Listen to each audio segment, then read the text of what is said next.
Hello friends, Manu study centre पर आप सबका स्वागत है। आज हम रीजनिंग में कैलेंडर पढ़ने वाले हैं।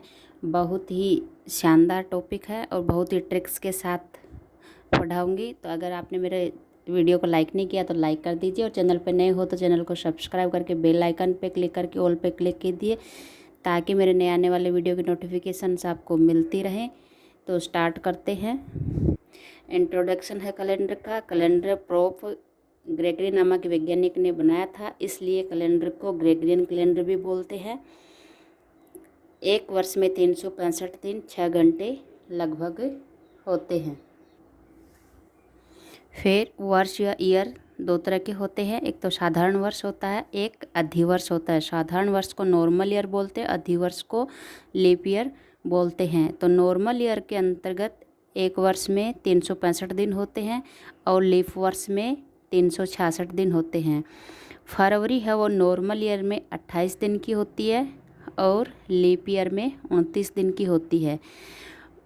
नॉर्मल ईयर में 52 सप्ताह और 21 दिन होते हैं। लीप वर्ष में 52 सप्ताह और 2 दिन होते हैं। फिर आता है कि नॉर्मल ईयर है या लीप ईयर है, इसको चेक कैसे करें, कैसे पता चलेगा कि ये नॉर्मल ईयर है या लीप ईयर है। तो इसको चेक करने के लिए क्या करें, किसी भी वर्ष का लीप या नॉर्मल ईयर देखने के लिए अंतिम 2 अंकों में 4 का भाग दिया जाता है। यदि 4 का भाग पूरा पूरा जाए तो लीप ईयर, अन्यथा नॉर्मल ईयर। कोई भी ईयर होता है उसको चेक करते क्वेश्चन दे देते हैं कि कौन सा ईयर है वो लीप ईयर है, तो 4 ऑप्शन दे देते हैं। तो उसमें क्या करेंगे, हर वर्ष के अंदर लास्ट की 2 डिजिट है उसमें 4 का भाग देंगे। 4 का भाग पूरा पूरा चला जाएगा, यानी शेषफल नहीं बचेगा तो वो होएगा लीप ईयर, और शेषफल बचेगा तो होएगा साधारण वर्ष, नॉर्मल ईयर। इसी तरह शताब्दी, किसी भी शताब्दी वर्ष का लीप या नॉर्मल देखने के लिए क्या करते हैं, वर्ष में 400 का भाग दिया जाता है। तो साधारण वर्ष में तो लीप ईयर देखने के लिए लास्ट 2 डिजिट में 4 का भाग दिया जाता है, और शताब्दी वर्ष में लीप या नॉर्मल ईयर देखने के लिए पूरे ईयर के अंदर 400 का भाग दिया जाता है। यदि 400 का भाग पूरा पूरा चला जाता है तो वो होता है लीप सेंचुरी ईयर, यानी अधिवर्ष, शताब्दी वर्ष। शेषफल बचता है तो साधारण वर्ष। यही 400 का भाग देते हैं, 400 का पूरा पूरा भाग चला जाता है तो शताब्दी लीप ईयर हो गया, और शेषफल बचता है तो नॉर्मल लीप ईयर। इसके बाद उदाहरणों से समझते हैं, जैसे लीप ईयर अधिवर्ष। तो ये है 2016, तो लास्ट की 2 डिजिट है, इसमें 4 का भाग देंगे। 4 चौक 16, 4 है, इसकी 2 डिजिट में देंगे 4 दूनी 8, 1 बच्चा 16 हो गए, 4 चौक 16। 4 एकम 4, 1 12 हो गए, 4 तिये 12। 4 एकम 4, 2 बच्चे 0 उतारा, 4 पंजो 20। तो ये पूरा पूरा भाग जा रहा है, तो ये हुआ लीप ईयर। उसके बाद में साधारण ईयर, इसे 2015 में 4 का भाग देंगे। लास्ट के 2 डिजिट है उनमें 4 का भाग नहीं जा रहा, शेषफल बच रहा है, तो ये क्या है, नॉर्मल ईयर यानी साधारण वर्ष है। उसके बाद में शताब्दी लीप वर्ष और शताब्दी साधारण वर्ष। तो ये है 2000 के अंदर अपन देंगे 400 का भाग, तो पूरा पूरा जा रहा है, 2 जीरो से 2 जीरो कट गए, 20, 4 पंजो 20। 1600 में 400 का भाग देंगे, 2 जीरो से 2 जीरो कट गए, 4 चौक 16। तो ये पूरा पूरा भाग जा रहा है, तो शताब्दी लीप वर्ष हो गया।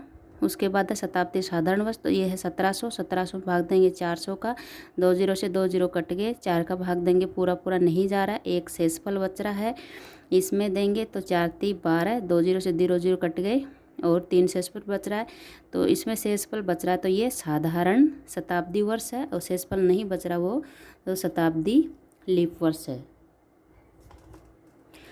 नेक्स्ट है साधारणतया 4 साल बाद लीप वर्ष आता है।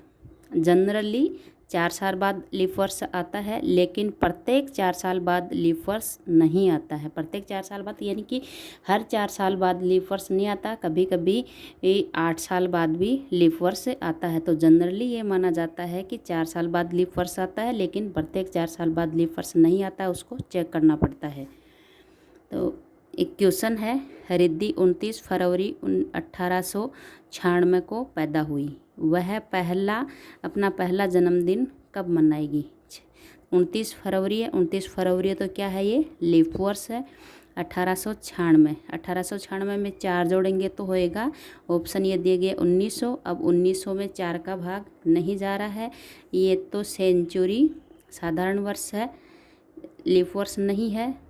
तो वापस 4 जोड़ेंगे इसमें तो होएगा 1904। अब 04 में 4 का भाग जा रहा है तो ये हुआ लीप वर्ष, ये लीप वर्ष नहीं हुआ। तो पहला जन्मदिन कब मनाएगी वो? 1904 में मनाएगी, यानी कितने साल बाद? 8 साल बाद।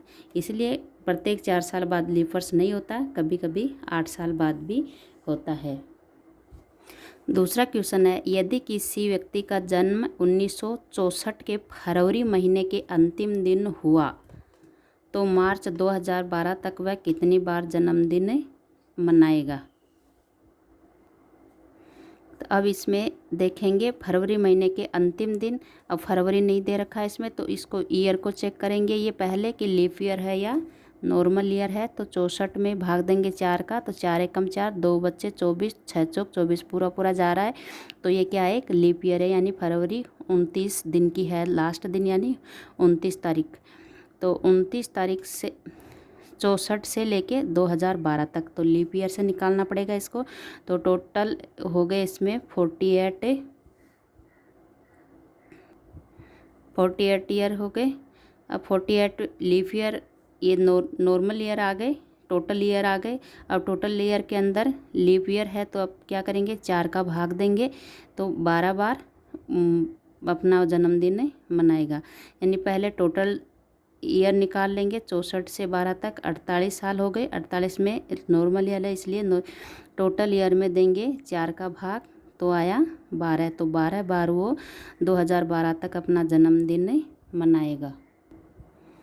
इसके बाद है 400 वर्षों में 3 बार लीप वर्ष 4 वर्ष के अंतराल के बजाय 8 वर्ष के अंतराल पर आता है, यानी 400 सालों में 3 बार तो आएगा 8 वर्ष के अंतराल से, और बाकी वर्ष आएगा 4 वर्ष के अंतराल से, यानी प्लस 4 4 करते हुए, और 3 बार 8 वर्ष के अंतराल से आएगा। वो कैसे?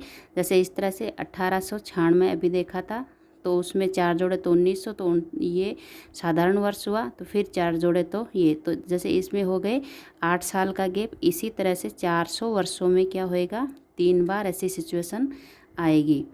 फिर है क्वेश्चन है, 100 कर्मागत वर्षों में कितनी बार 29 फरवरी आएगी?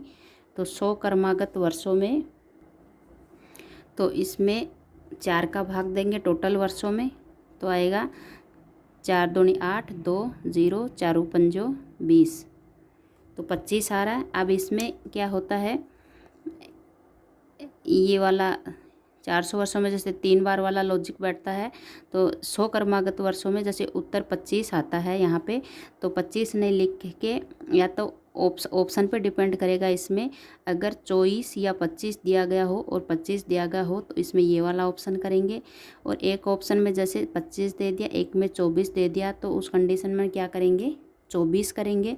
या एक में 25 दे दिया और दूसरों में अलग अलग ऑप्शन है तो क्या करेंगे, उसमें 25 करेंगे। तो सबसे पहले प्रायोरिटी 2 एक साथ दे दिए तो 24 या 25 वाला करेंगे, और 25 या 24 में से चूज करना हो ऑप्शन तो 24 को चूज करेंगे, और अगर 25 और बाकी अदर हो, 24 नहीं हो तो 25 को चूज करेंगे।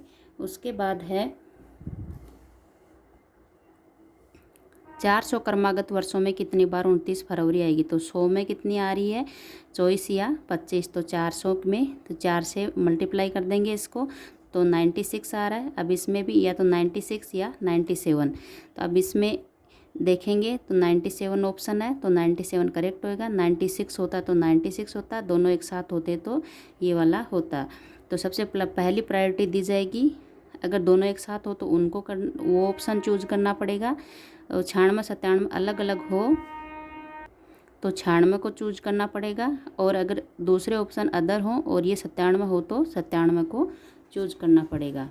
नेक्स्ट है 200 कर्मागत वर्षों में निकालना हो तो 2 से मल्टीप्लाई करेंगे 24 को, तो ये 48 या 49, तो ऑप्शन में है 48 या 49, तो ये होगा अपना राइट ऑप्शन। आज के वीडियो में इतना ही, मिलते हैं नेक्स्ट वीडियो में। आपको मेरा पढ़ाया हुआ कैसा लगा कमेंट करके ज़रूर बताइएगा, और पसंद आए तो वीडियो को लाइक कीजिए, अपने फ्रेंड्स में शेयर कीजिए, और चैनल पर नए हो तो चैनल को सब्सक्राइब कीजिए, क्योंकि ऐसी ही इम्पोर्टेंट जानकारी ट्रिक्स के साथ आपको यहाँ मिलती रहेगी। Thank you.